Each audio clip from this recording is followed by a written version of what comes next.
ముందుగా కొన్ని video clips and కొన్ని ఇమేజెస్ ని చూపిస్తున్నాను చూడండి. చూశారు కదా. ఇప్పుడు మీరు చూసిన ప్రాంతాలు భారత్ని జిడ్డులా పట్టి పీడించే సమస్యాత్మక ప్రాంతాలు. భారత్కి అతిపెద్ద తలనొప్పిగా ఈ ప్రాంతాలుంటాయి. మీకు అర్థం అయి ఉంటుంది ఈ ఇమేజెస్ చూడగానే. ఈ ప్రాంతాలు బంగ్లాదేశ్ భారత్ల మధ్య ఉన్న బార్డర్ ప్రాంతాలు అని. వీటి వల్ల అంతగా పెద్ద తలనొప్పి ఏమిటి అంటే ఈ ప్రాంతాలను సెక్యూరిటీ చేయడం అసాధ్యంగా ఉంటుంది కాబట్టి. బంగ్లాదేశ్ భారతదేశాల మధ్య 174 నుండి 175 కిలోమీటర్ల ప్రాంతం ఇలా చాలా చాలా సమస్యాత్మకంగా ఉంటుంది. ఇక్కడ ఒక గోడ కట్టడానికి కుదరదు, ఫెన్సింగ్ వేయడానికి కుదరదు, బోట్ పెట్రోలింగ్ చేయడానికి కూడా కుదరదు, BSF పెట్రోలింగ్ చేయడం అంతకంటే కుదరదు. ఇలాంటి భౌగోళిక పరిస్థితులు ఈ ప్రాంతంలో ఉంటాయి. కానీ ఈ ప్రాంతాలని బంగ్లాదేశ్కి చెందిన టెర్రరిస్టులు, పాకిస్తాన్ ప్రేరేపిత మతోన్మాద గుంపులు, స్మగ్లర్లు వెస్ట్ బెంగాల్, అస్సాం లాంటి ప్రాంతాల్లోకి దూరిపోయి అక్కడి ప్రజలపైననే జులుం చెలాయించి అక్కడ జరిగే ఎలక్షన్స్ లో దొంగ ఓట్లు వేస్తారు. అక్కడ హింసాత్మక చర్యలకు దిగుతారు. అక్కడ ఉండే కొందరు స్వార్థపర రాజకీయ శక్తులు, ఇతరులు వీరిని అందుకోసం ఉపయోగించుకుంటారు. సో అందుకే ఈ ప్రాంతాలు భారత్ పాలిట అతి పెద్ద తలనొప్పి ప్రాంతాలుగా మారిపోయాయి. ఇప్పుడు ఎందుకు మన హోమ్ మినిస్ట్రీ ఒక విరుగుడును కనిపెట్టింది. ఏ విధంగానూ కాపలా కాయడానికి వీలు లేని ఈ ప్రాంతాలలో మొసళ్ళని, విషసర్పాలని వదిలితే ఎలా ఉంటుంది అని హోమ్ మినిస్ట్రీ BSF కి దీని గురించి ఆర్డర్ చేసింది. BSF ఇందుకోసం రెడీ అయిపోయింది. అసలు ఈ సమస్యాత్మక ప్రాంతాలు ఏమిటి, ఎందుకు వీటిని ఏ విధంగా కూడా కాపాడలేకపోతున్నారు, ఇలాంటి కఠిన ప్రాంతాలను దాటుకుని బంగ్లా నుండి ప్రమాదకర వ్యక్తులు మన దేశంలోకి ఎలా దూరగలుగుతున్నారు, మన బార్డర్ ప్రాంతాల్లో వీరి వల్ల ఎలాంటి విద్రోహకర చర్యలు జరుగుతున్నాయి, దీనికి కౌంటర్గా మొసళ్లను, పాములను వదిలితే సమస్య తీరుతుందా అనే అత్యంత ఆసక్తికరమైన విషయాలను ఈ వీడియోలో చాలా క్లియర్గా చెప్తాను. మరి ముందుగా ఈ వీడియోకి ఒక్క లైక్ ఇచ్చి స్టార్ట్ చేయండి. బంగ్లా భారత్ల మ్యాప్ను ఇచ్చాను చూడండి. భారత్కి బంగ్లాతో సుదీర్ఘమైన బార్డర్ ఉంటుంది. మ్యాప్ను చూడండి, బాగా క్లియర్గా అర్థమవుతుంది. ఈ బంగ్లాదేశ్ 1947 దాకా భారతదేశంలో ఒక భాగంగానే ఉండేది కదా. ఆ తర్వాత తూర్పు పాకిస్తాన్గా వేరైంది. వేరవడం వల్ల ఇంత పొడవు బార్డర్ ఏర్పడింది. ఇదే ఇప్పుడు తలనొప్పి. 2024లో షేక్ హసీనా దేశం విడిచి పారిపోయేదాకా బంగ్లా భారత్తో మిత్రత్వంతో కొనసాగింది. ఆ తర్వాత మొహమ్మద్ యూనిస్ అను తాత్కాలిక అధ్యక్షుడు వచ్చిన తర్వాత ఇతడు బంగ్లాని భారత్కి పూర్తిగా శత్రువుగా మార్చాడు. బంగ్లా రాజకీయ పక్షులు, బంగ్లా లోపలి మతోన్మాద శక్తులు భారత్ని టార్గెట్ చేస్తూ కూతలు కూయడం ప్రారంభించారు.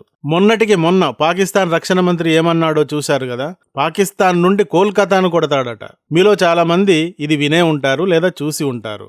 వెస్ట్ లో ఉన్న పాకిస్తాన్ కంప్లీట్ ఈస్ట్ లో ఉన్న బెంగాల్ అంటే కలకత్తాని ఎలా కొట్టగలదు? రాజస్థాన్, హర్యానా, ఢిల్లీ, యూపీ, బీహార్ ఇవి అన్ని వదిలి కోల్కతా దాకా ఎందుకొచ్చాడితడు అంటే ఇప్పుడు బంగ్లాదేశ్ కూడా పాకిస్తాన్ లాగే భారత్తో శత్రుత్వం ప్రకటిస్తోంది కదా. పాకిస్తాన్ బంగ్లాలోకి దిగి అక్కడి నుండి కోల్కతాని కొడుతుందన్నమాట. ఎంత మాట అన్నాడో చూశారా. బంగ్లాలో ప్రభుత్వం మారగానే భారత్కి ఎలా ప్రమాదకరంగా మారిందో చూడండి. సో మొన్నటిదాకా పాకిస్తాన్, ఇప్పుడు బంగ్లాదేశ్ భారత్కి శత్రువులు. ఇకపై ఎప్పటిలాగా బంగ్లాని నమ్మడానికి వీల్లేదు అని అర్థం. పాకిస్తాన్ లాగా బంగ్లాదేశ్ కూడా ఒక మతోన్మాద పురుగులాగా మారిపోయింది అన్న విషయం గుర్తుపెట్టుకోవాలి. అందుకే భారత్ బంగ్లా బార్డర్ మొత్తాన్ని వేలి గోరు దూరనంత పకడ్బందీగా అడ్డుగోడలు నిర్మించాలి అని భారత ప్రభుత్వం నిర్ణయం తీసుకుంది. బంగ్లాతో బార్డర్ పొడవు మొత్తం 4096.7 కిలోమీటర్లు ఉంటుంది. ఇందులో 3180 నుండి 3240 కిలోమీటర్ల పొడవున ఫెన్సింగ్ ని ఇప్పటికే వేశారు. ఇప్పటికీ 850 నుండి 916 కిలోమీటర్ల దాకా ఫెన్సింగ్ ఇంకా వేయాల్సి ఉంది. ఈ దూరానికి వేయలేకపోవడానికి రకరకాల కారణాలు ఉన్నాయి.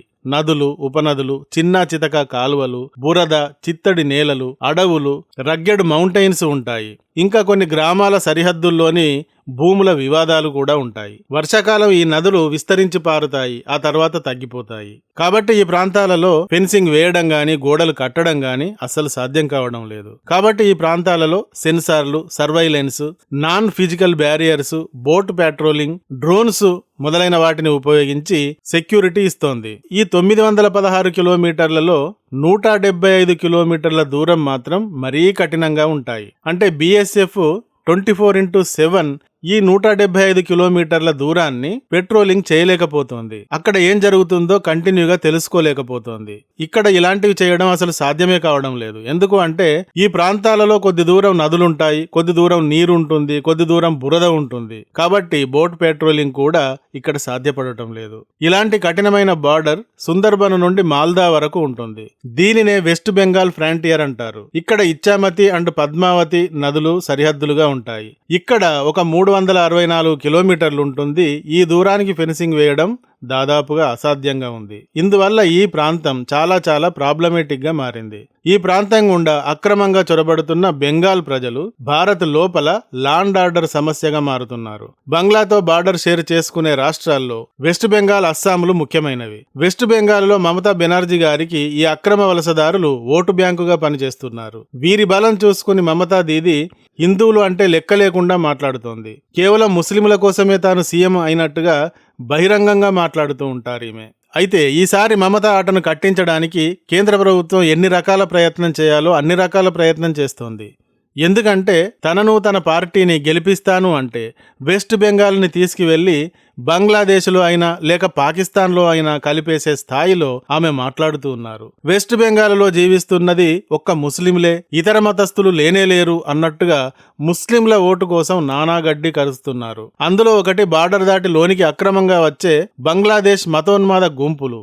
వీరికి మమత రక్షణనిస్తోంది కాబట్టి వీరు మమతకు ఓటు వేస్తున్నారు. ఇలా సాగుతోంది. సో ప్రస్తుత ప్రభుత్వం బార్డర్లో సెక్యూరిటీని నెక్స్ట్ లెవెల్ కి పెంచింది. గతంలో లాగా దూరి రావడం అంత సులభంగా లేదు. కానీ ఫెన్సింగ్ వేయడం మాత్రం అసాధ్యంగా కొన్ని ప్రాంతాలలో ఉంది. ఇలాంటి కొన్ని ప్రాంతాలు ఉన్నాయి కదా, 175 కిలోమీటర్లు. ఈ ప్రాంతాల గుండా బంగ్లీయులు భారత్లోకి దూరిపోతున్నారు. మరి మన బిఎస్ఎఫ్ కాపలా కాయలేని, పెట్రోలింగ్ చేయలేని, బోట్ పెట్రోలింగ్ కూడా చేయలేని వాతావరణం ఉన్న నేల నుండి బంగ్లీయులు మాత్రం ఎలా వస్తున్నారు అంటే నీరు, నదులు ఉన్న చోట ఈదుతూ, బురద ఉన్న చోట నడిచి, నీటిపైన చిన్న బోట్లు లేదా వెదురుతో చేసిన చిన్న తెప్పెలను తయారు చేసుకుని వాటి ద్వారా బయటకు వస్తున్నారు. బురద నేలలు ఉన్న చోట పొదలు, చెట్ల మధ్య నుండి ఇరుకు దారులను ఉపయోగించి దాటుతూ, కొన్ని చోట్ల వెదురు నిచ్చెనలు, కొన్ని చోట్ల అప్పటికప్పుడు తయారు చేసుకున్న చిన్న వంతెనలను ఉపయోగించి దాటుతున్నారు. ఇలా అక్రమ వలసదారులను బంగ్లాదేశ్ నుండి భారత్లోకి తెచ్చేందుకు కొందరు గైడ్స్ కూడా అక్కడ ఉంటున్నారు.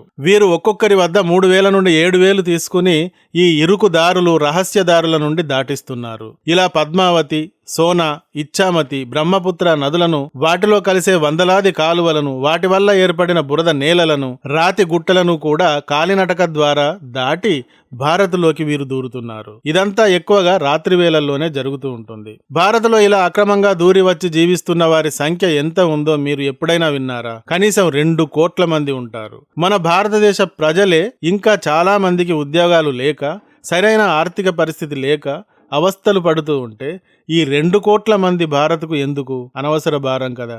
పైగా వీరు మన హిందువులలాగా పద్ధతిగా ఎవరి జోలికి వెళ్లకుండా, మతోన్మాదాన్ని ప్రదర్శించకుండా ఉండరు. వీరికి ఎక్కువగా ఉగ్రవాదులతో లింక్ ఉంటుంది. ఇన్సర్జెంట్ గ్రూపులుగా ఉంటారు. ఐఎస్ఐ, పాకిస్తాన్ ఉగ్రవాదులతో సంబంధాలు కలిగి ఉంటారు. సరిహద్దు ప్రాంతాలలో drug smuggling, weapon smuggling, human trafficking చేస్తారు.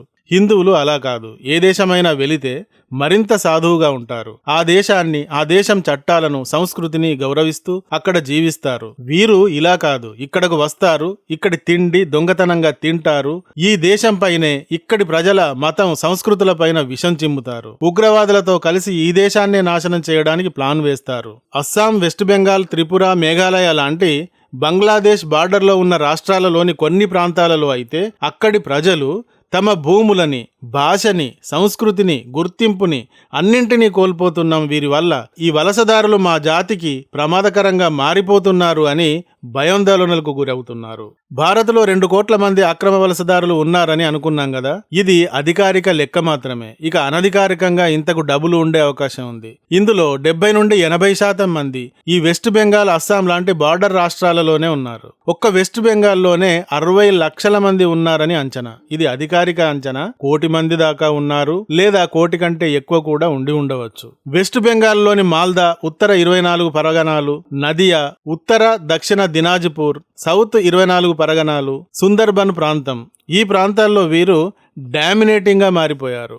లోకల్ ప్రజలే ఈ అక్రమ వలసదారులను చూసి భయపడే పరిస్థితి దాపురించింది. మొన్న మాల్దాలో చూశారు కదా, 7 న్యాయమూర్తులను తెల్లవారులు బంధించి ఉంచారు ఈ ప్రాంతంలోనే. ఈ ప్రాంతంలోని ముస్లిం కమ్యూనిటీకి చెందిన కొందరు ఈ బంగ్లా అక్రమ వలసదారులతో కలిసి పాకిస్తాన్ ఉగ్రవాద అండ్ ISIల నుండి ఫండ్స్ తీసుకుంటూ వారి సూచనలను అనుసరిస్తూ ఇక్కడ అల్లర్లు, హింస, మతద్వేషం ప్రకటిస్తూ ఉన్నారు.